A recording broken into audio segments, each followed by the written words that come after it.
Tuluyan nang umatras si Attorney Jude Sabio bilang abogado ni dating Senator Antonio Trillanes sa International Criminal Court dahil naniniwala siya na hindi hustisya ang hinihiling ng mga nasa likod ng kaso laban kay dating Pangulong Rodrigo Duterte, kundi pampulitika na pakana lamang. Si Attorney Sabio ang kumuha ng mga testimonya ni na Arturo Lascanas at Edgar Matobato na ginamit ng mga testigo laban kay Duterte sa ICC. That I filed is within my prerogative to withdraw.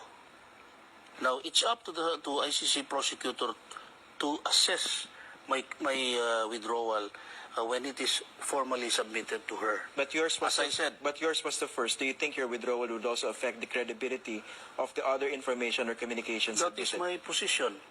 Because that first communication triggered the preliminary examination. And that first communication is tainted by politics. It affects the whole case.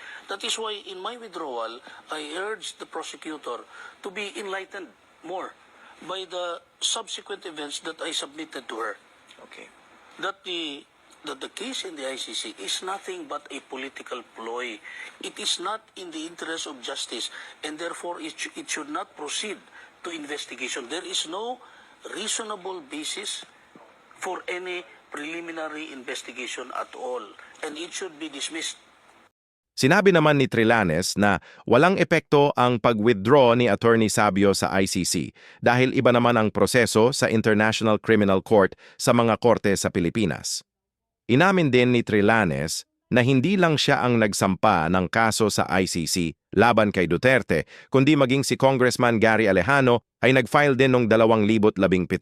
Ito umano ang ginawang basis ng pagsisimula ng preliminary examination ng ICC noong Pebrero 2018.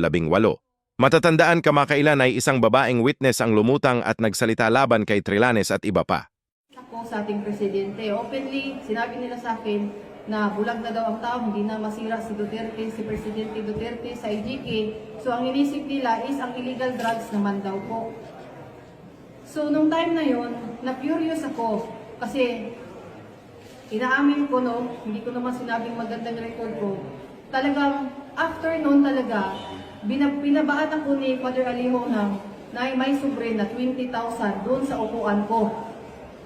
So, ako naman, nadala naman ako kasi medyo notorious din. So, sinakyan ko na lang rin kasi kada salita pera, tapos minsan nilalagay pa sa yung mga tissue kung saan kami kumakain. So, nung September, tapos October, November, bumalik pa rin si Father Alejo sa amin, sa bahay namin. Binigyan na naman ako ng pera. Nung November kasi, ganito po yung nangyari doon. Ang gusto mangyari ni Senator Trillanes, natawag ako sa kanya, ito ang sasabihin mo, i-re-record ko sa CP. Yun din ang ginagawa niya kay Matabato at kay Trillanes para daw walang ligtas. So every time na tatawag ako sa ito ang sasabihin mo, ganito, ganyan, ganyan, tatawag ako ulit. So nire-record nila sa audio kung ano yung pinagsasabi namin. Kaya para matakot kami na bumalik na daw. So at that time, doon na nag-first na meron silang pinadala sa akin na draft na affidavit. Nung time na yun, na-shock ako sa affidavit kasi una-una, yung may relasyon daw yung yung si City Councilor at saka si PR Arday. And then ang worst is nakita ko na merong drugs na ini-involve din na si Presidente Duterte. So nagtanong ako, bakit may drugs? Kasi nga daw, hindi na daw maniniwala ang tao sa IGK. So dapat yung drugs naman. First draft, sabi niya, ito nga, papasok ko sa'yo, mamaya na, ipapa-approve ko muna kay Senator Trillanes at saka kay Senator De Lima.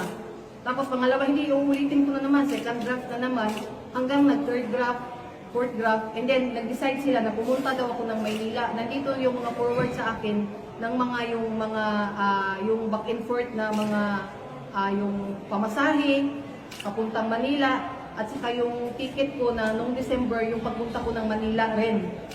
Pagdating doon sa Manila, doon sa may forum, nakita ko si Las Cañas. Sa kanilang forum, makikita mo sa aming pag-usap, never sila nagsalita na mga kundi sasabihin nila, hanapan natin ng paraan na bumagsak yan. Actually, may text pa nga si Atty. Sabio nga, yang ano mo nga, yung testimonyo, muhagsa mo, ay Bisaya pa, muhagsa lagi na si Presidente Duterte, anak.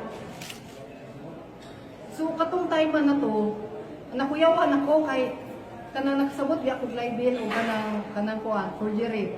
So, nangita ko paagi, kay dili man po nila, ayaw nila ako pauwiin dito sa Mindanao. So, mahanap ako ng paraan. Sabi ko, bago ko yan pirmahan, bago ko yan uwi muna ako dahil gusto ko, kasama ko yung mga kasamahan ko. Which is, wala naman akong kasamahan.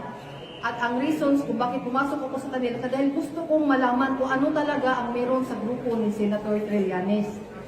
So, pagdating doon sa noong December, andun ako, pinatira nila ako sa isang kumbento sa Madre, sa May Makati, sa Kanusian Sister.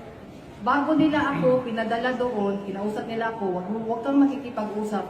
Pagdating mo doon, ito ang sasabihin mo sa kanila. So, pag-abot dito, yun na rin ang sinasabi ko kasi kada salita, ganun kada salita, ganun. So, tao lang tayo, minsan, sige maglaro. Sa isip ko lang, sige maglaro tayo. So after yung Kanusian kasi, nung nalaman nila na meron akong kinakausap na isang Madre doon, natatakot sila na makipag-usap ako doon sa ibang Madre. So nilipat naman nila ako doon sa Holy Spirit na na kumbento. So doon, binawalan talaga akong makipag-usap na kahit kanino.